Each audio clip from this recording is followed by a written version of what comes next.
Unstable SMP is the most popular server in all of Minecraft, consisting of the biggest creators. So here are 20 fun facts that you may not know about Unstable SMP. Number 1. Every time you watch Parrot, Wemmbu, Spoke, or FlameFrags play on what appears to be one shared world, you are actually watching different servers, one for each protagonist. The Unstable SMP is presented as one single server, but behind the scenes it's actually filmed on different servers per player. This explains a lot of the quirks you've probably noticed across different POVs, and it genuinely changes how you think about every crossover moment in this series, because those moments required two separate servers to produce what looks like one shared scene. Number 2. In Season 1, when someone died, the death message appeared for every single player on the server at the same time. Everyone knew instantly when someone got banned. Starting from Season 2, death messages only appear locally, meaning you only see someone's death if you were close enough to witness it. A sound effect was also added to accompany deaths in Season 2, which is this one.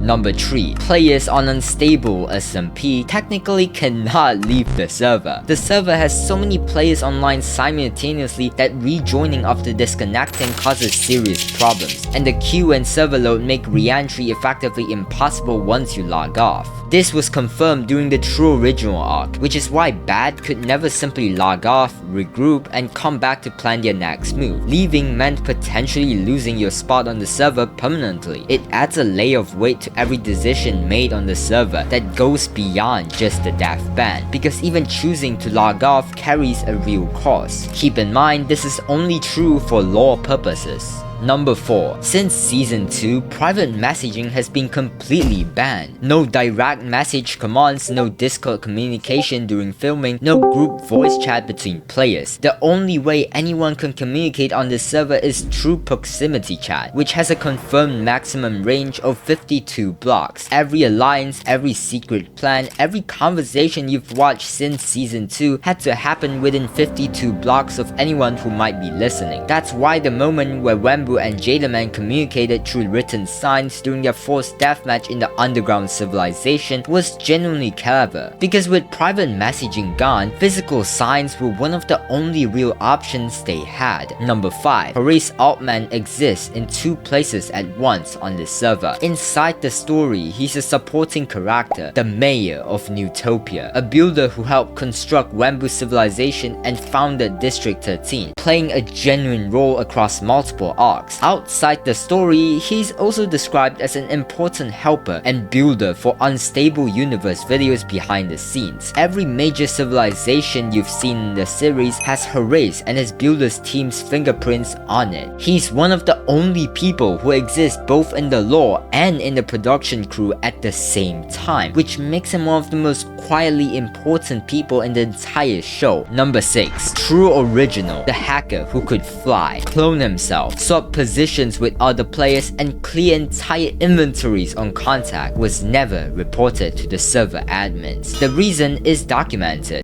But before any of that, do you want to join Unstable SMP and fight like Wemmbu? Well, I recently partnered with a few creators to create a brand new Unstable server, where every kill gives you 10 coins, and with these coins, you can upgrade your kit to become the strongest player of the Unstable SMP, Wemmbu. It has a bunch of kits inspired by your favorite Unstable SMP members, with the best kit having fireworks and an elytra. So if that interests you, join my server unstableworld.net. Anyways, back to the video. Bat deliberately chose not to report him because they suspected he had a connection to the director and believed keeping him active would give them more information to work with. This means one of the most powerful entities to ever appear on the server was technically operating with the server's full blessing, purely because nobody filed a complaint against him. The server has a no hacking rule, but True Original was simply never reported. Number 7. FlameFrags was a diamond trim invisible mafia member, the highest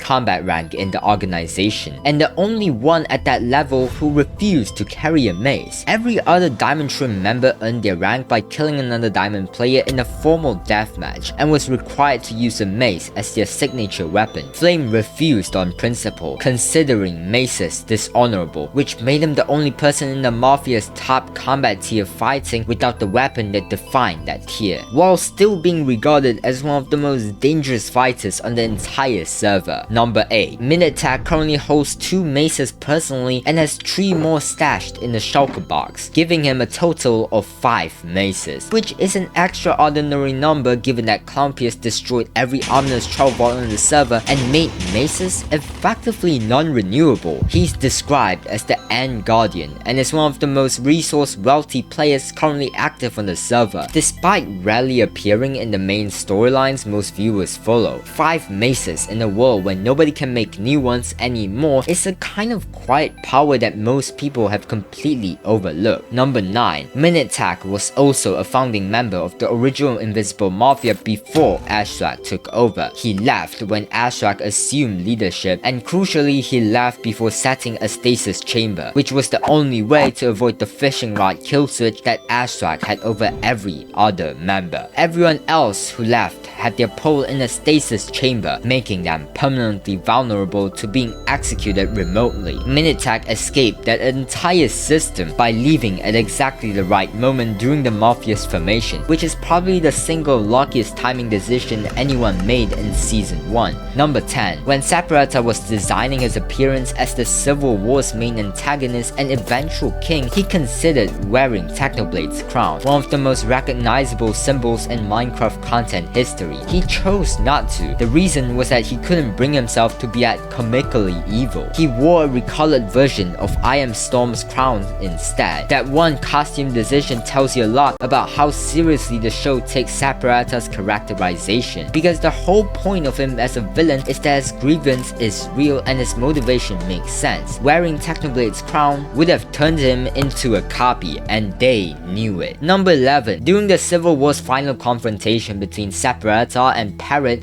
a new player named FlameFrags accidentally rode a horse into the middle of a battle. This wasn't random background chaos, it was a deliberate in-joke reference to A4 Horse, Saprata's companion from State SMP 2.5, who famously rode into hiding after being framed for an assassination. Viewers who knew Saprata's broader content history would have recognized it immediately, and everyone else would have just seen a confused horse rider stumbling onto a wall. Number 12. Wembu's signature headwear, which most viewers call a crown, is actually a tiara. In an older video, he explicitly said he thinks crowns are overused, which is why he chose a tiara instead. The most competitive player on the server, obsessed with being the strongest person alive, responsible for destroying entire empires with orbital cannons, walks around wearing a tiara by deliberate personal choice. That's either deeply ironic or completely on brand depending on how you look at him. Number 13. When the series first started, Wembu's in-game username was simply Wemmbu in all lowercase. At some point during the series, it was changed to Wemmbu with a capital W. The change happened gradually and was never addressed on camera, which means it's one of those details that long-time viewers probably absorbed without ever consciously registering it. And the reason for this change might shock you, because this capital W can secretly hypnotize anyone watching this video to instantly subscribe. Haha.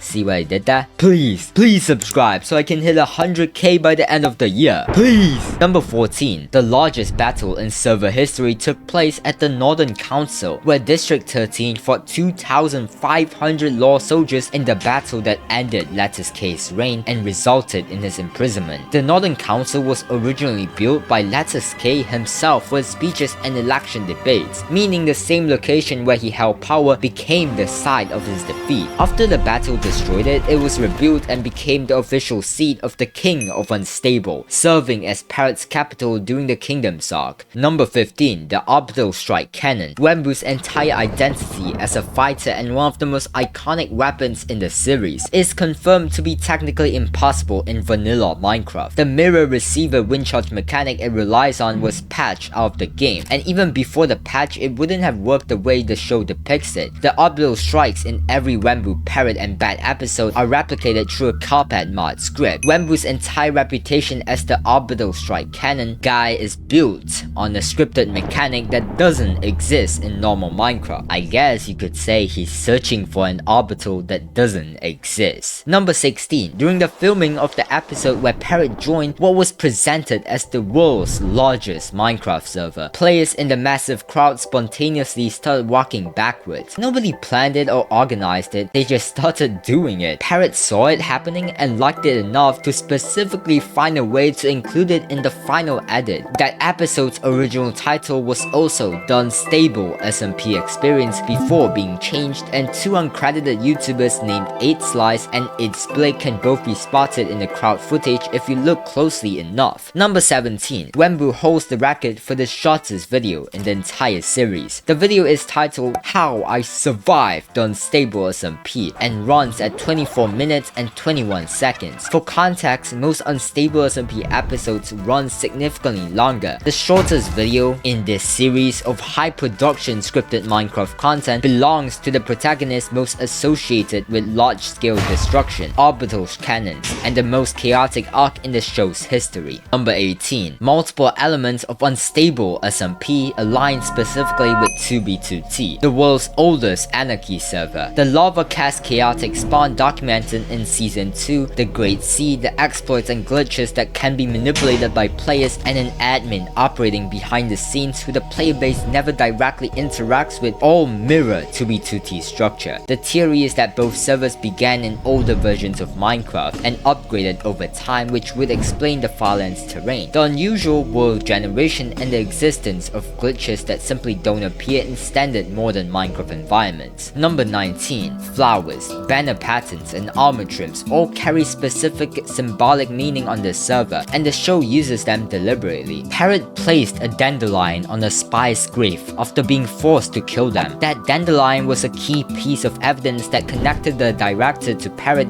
in Bat's investigation. The item that Bat used inside a secured prison cell that the director somehow already knew about. The white flower Reina drop carries represent a surviving promise made to Zoe 444. FlameFrags' eye trim chestplate from his Diamond Mafia days represents his identity as a fighter so strongly that he kills players who imitate him with the same trim. The details are always there if you know what you're looking at. Last but not least, number 20. This is by far the craziest fact in this entire video. The Unstable SMP has a massive secret that literally nobody knows about. The deaths on the server aren't random, and you can actually predict the next death. If you want to learn more about that, check out the video on screen. Anyways, I'll see you next time.